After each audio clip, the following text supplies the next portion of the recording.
All right, so before we go on, there's just something that I would like to mention. Now, this chapter is on lucid dreaming, and in a moment, I'll share with you the lucid dreaming techniques and methods, which is only a smaller component of time travel.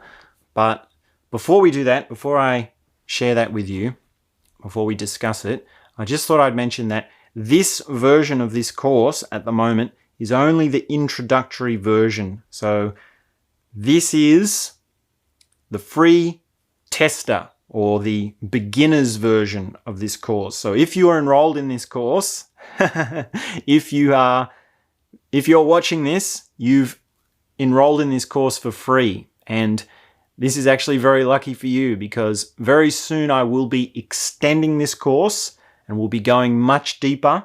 So make sure you check back once that becomes available. And once we do go deeper, I will be putting a price on this course. So that's partly because of the platform policies that I am having to live up to. So that's part of it.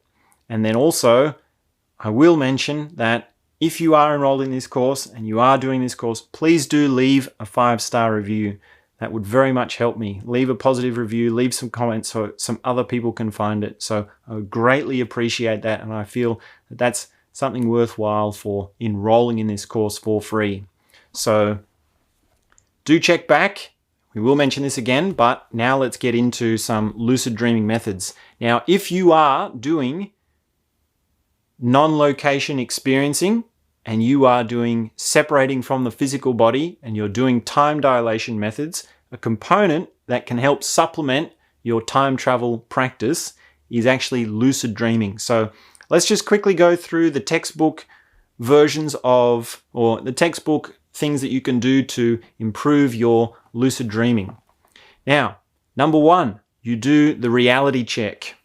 The way you do this is you get yourself in the habit throughout the day of doing a reality check. Now, there's many versions of this. You can create your own, but there's 3 that I would say are the most effective. And these are the textbook ways.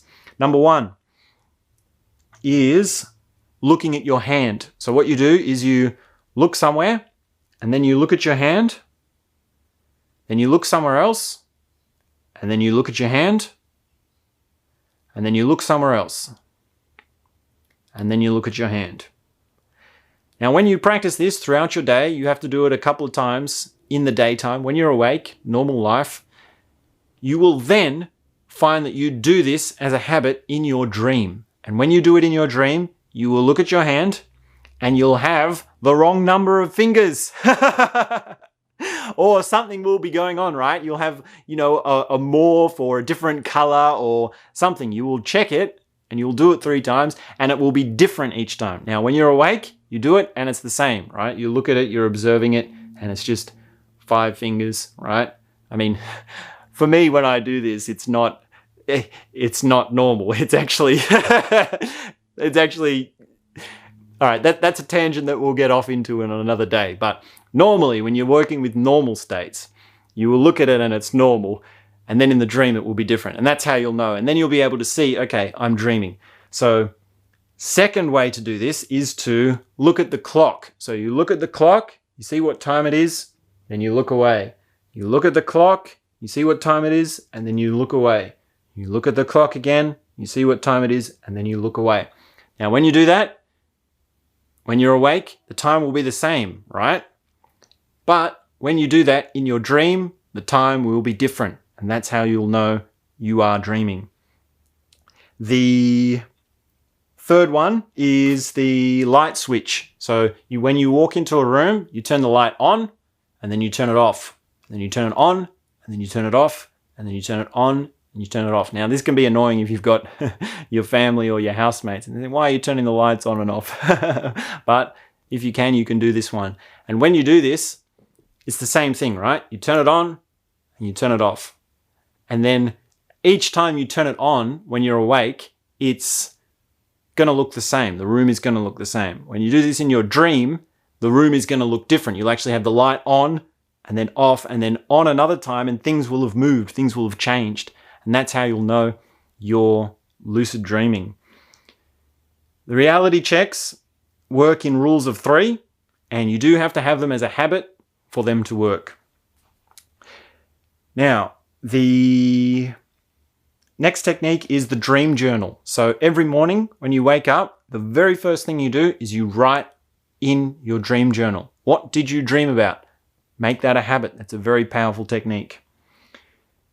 Now, the next technique is imagining your day backwards. So this is when you go to sleep at night and you're lying in bed and you're about to go to sleep.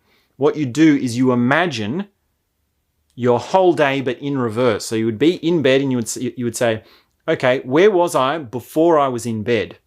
Okay, well, I was in the bathroom cleaning my teeth.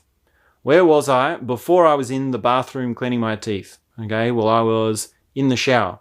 Okay, where was I when I was before I was in the shower? Okay, I was in my room. Okay, where was I before I was in my room? I was in the kitchen. Okay, where was I before I was in the kitchen? Okay, I was going on a walk, right? And you do that process all the way throughout your day until you get to the moment you woke up. So you get to, where was I before I was sitting on the couch meditating? I was in the bed, asleep, waking up. And that would be the position that you're in now as you're going to sleep, right? So it's a full circle thing.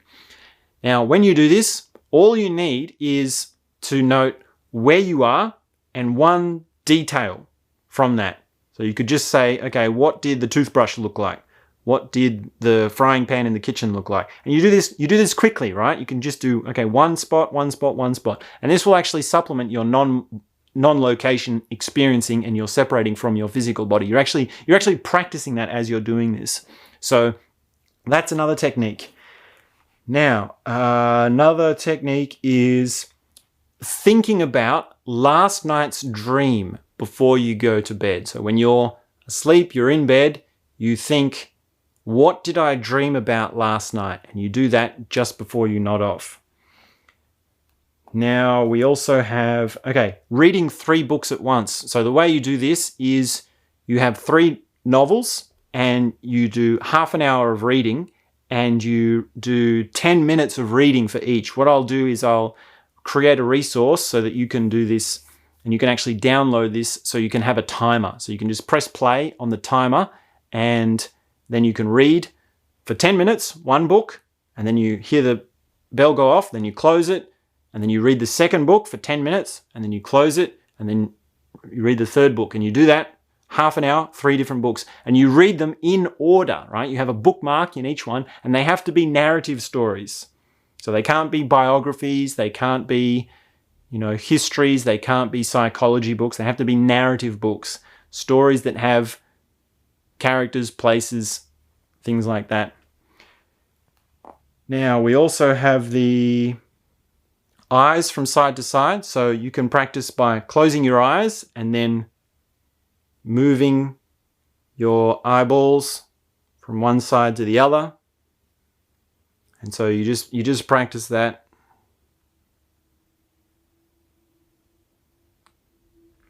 Just like that. And that's another technique that will help you with that. Ooh, I can feel a bit dizzy doing that. So another technique is awake at different times. And this is probably something we need to have a whole conversation about. But this is where you're doing variations on the times that you are awake. So you would be awake at very early in the morning, or you would sleep during the day. So that would be your nap time in the afternoon or during the day, and then doing certain meditations at 3 a.m., 2 a.m. when you would normally be asleep. And that's where you're actually becoming conscious of your process, which normally you would be asleep for in your body, because processes occur in your body which are different throughout different times of day. But that's a bigger conversation. We might have to have a whole lecture just on that. So those are just a few of the lucid dreaming methods, and that will help you to really get into all of this. And it's a very rich extra component. All of these techniques are very rich additions to your ability to do time travel. So we're going to finish up just here, but make sure you do check back again, because we will, as I have said, add more to this course. There are a lot more resources. There are a lot more techniques, methods, guided meditations, processes, concepts, ideas of how we can do this, implications, what it means for you in your life. So make sure you do check back, and please do share it with a friend, tell someone about it, and leave a 5-star review. I would greatly appreciate that. So thank you very much, and we'll be back very soon with more.